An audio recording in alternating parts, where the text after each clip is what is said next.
Do you ever sit and think? I'm reminded of a picture at my grandmother's house. It's got an old man sitting there in the picture, and on one side it says, "Sometimes I sit and I think. Sometimes I just sit." Can you relate to that? I know I can. I think Abram could relate to that as well, because sometimes after a long day, when the sun had gone down, he would sit outside at night alone with his thoughts.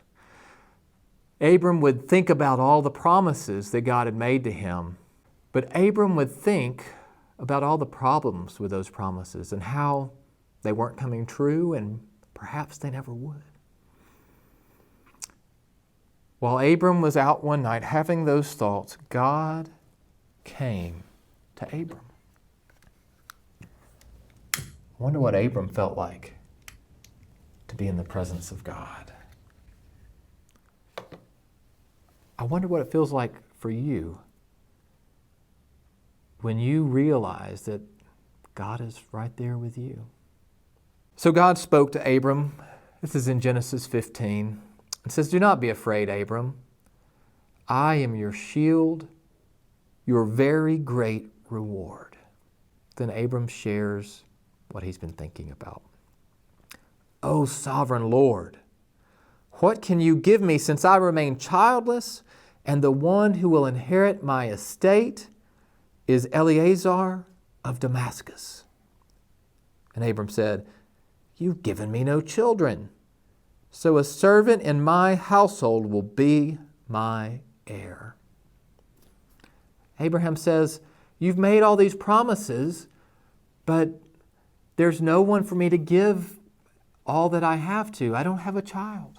The Lord renews his promise to Abram. He says, "This man will not be your heir, but a son coming from your own body will be your heir." He took Abram outside and he looked up into the night sky, and God said to Abram, "Abram, can you count the stars? Now you may be able to count all the stars I put in this sky. But if you were outside, could you count all the stars?" Do you think Abram could count all the stars in the sky?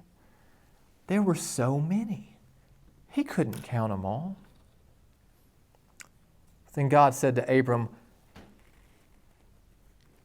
"If you could count those stars, then you could count your children, your grandchildren, your great, great, great, great, great grandchildren." Abraham was going to have many descendants, and indeed he did. And today he still does. You know, there's something interesting we learn in the New Testament. Not only did Abram have many physical descendants, but the Bible tells us that we, as people of faith, as believers in God, as followers of Jesus, we are faith descendants. We are children of faith for Abram.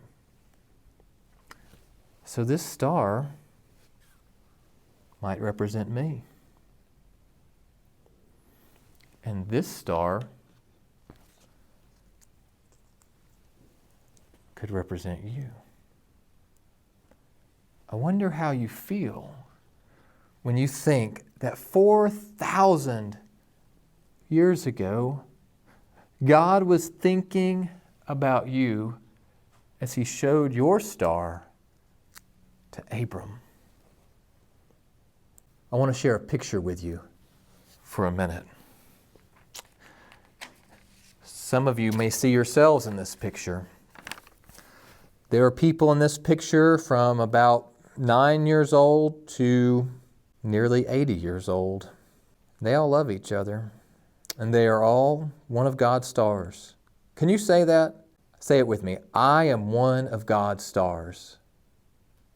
Okay. I know you're at home, and I know you didn't say it. So let's try that one more time. I am one of God's stars. How does that make you feel? As I think about you and I think about our church family, I want to share this blessing with you. As God made the stars, He also made you. As God placed them in the sky, He has placed us in community. As God knows the times of the stars, so He knows and will complete His plans for us. As God blessed the stars to glow and shine bright, may God's glory reflect brightly off of you and I this week.